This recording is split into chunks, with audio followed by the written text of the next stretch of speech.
Let's talk about Bitcoin. Bitcoin's a very interesting asset, I think, in that there's people who make the argument it's the most macro asset out there, right? It's kind of the free market.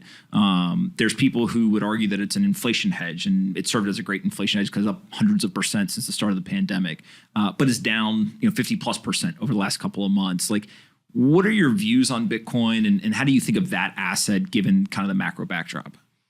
Well, the thing that's interesting about Bitcoin, I've been interested in Bitcoin since I think I first bought it in 2012, maybe.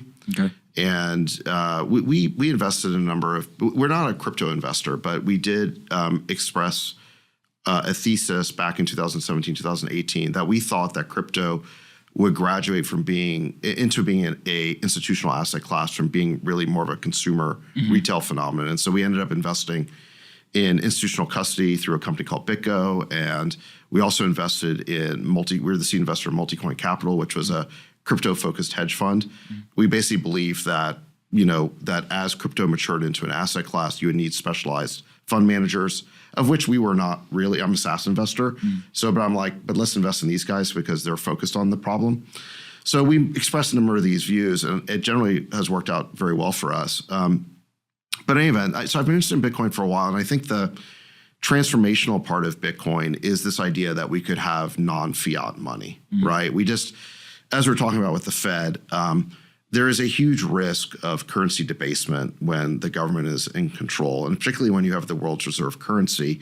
There's just such an enormous temptation to print money to finance your budget and to rack up loans that become unpayable. We're at what, like 130% of GDP now we owe. So we owe an amount of money greater than the size of our entire economy or our economic output. That sounds very hard to repay to me. So the temptation will eventually be to monetize the debt away, basically to debase the currency to pay for this debt. That's always been a risk throughout history.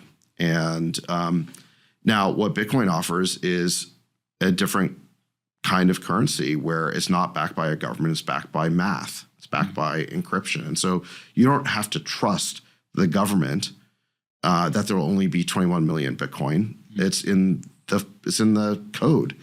And so you just have to trust that Bitcoin effectively won't be cracked. You just have to believe that the system is secure.